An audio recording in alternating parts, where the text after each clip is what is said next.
Well, I've been asked to give a few thoughts and reflections about how Oasis Community Housing has survived the last 8 or so weeks of the coronavirus crisis. And like for most individuals and most organisations, the first few weeks in particular were stressful and challenging. We had particular challenges in trying to work out how we could continue to do our mission of serving the most vulnerable, whilst at the same time keeping our staff safe. And that, from a leadership perspective, was particularly challenging, and just being really keen, obviously, to keep everyone safe whilst being able to support those who are most vulnerable.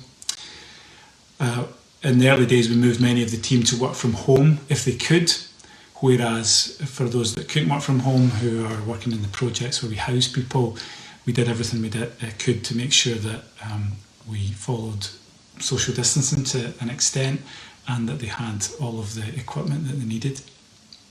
We've closed some projects, the ones with direct access to the public, like the basis drop-in centres, but pivoted to new types of support.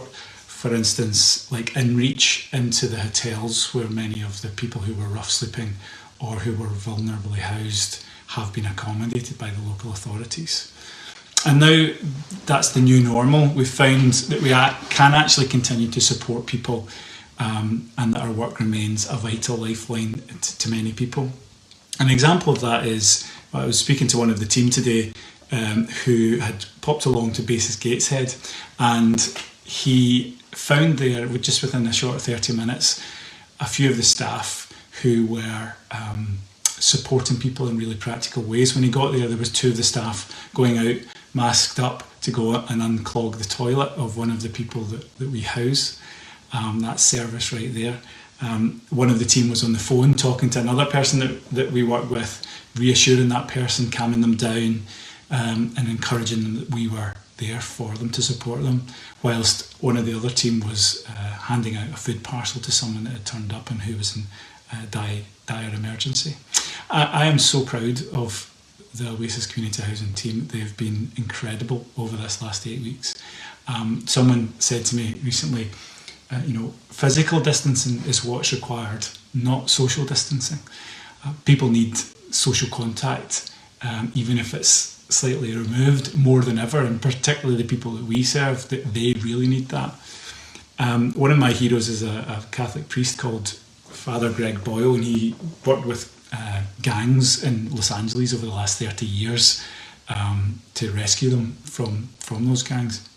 And he says the strategy of Jesus is not centred on taking the right stand on issues, but in standing in the right place with the outcast and those relegated to the margins. And that's what we've been trying to do. We've been trying to stand in the right place. Why have we been doing that? Because one of our values is life. And one of our values is life because we take that from John 10:10 in the Bible. And there's a great translation of that in something called The Message that some of you may be aware of. And it says this, Jesus said this, "I came that they can have real life and eternal life, more and better life than they ever dreamed of." And that's what we're still trying to do in this crisis. Ensure that we're standing in the right place in order to point the people we serve to more and better life than they ever dreamed of.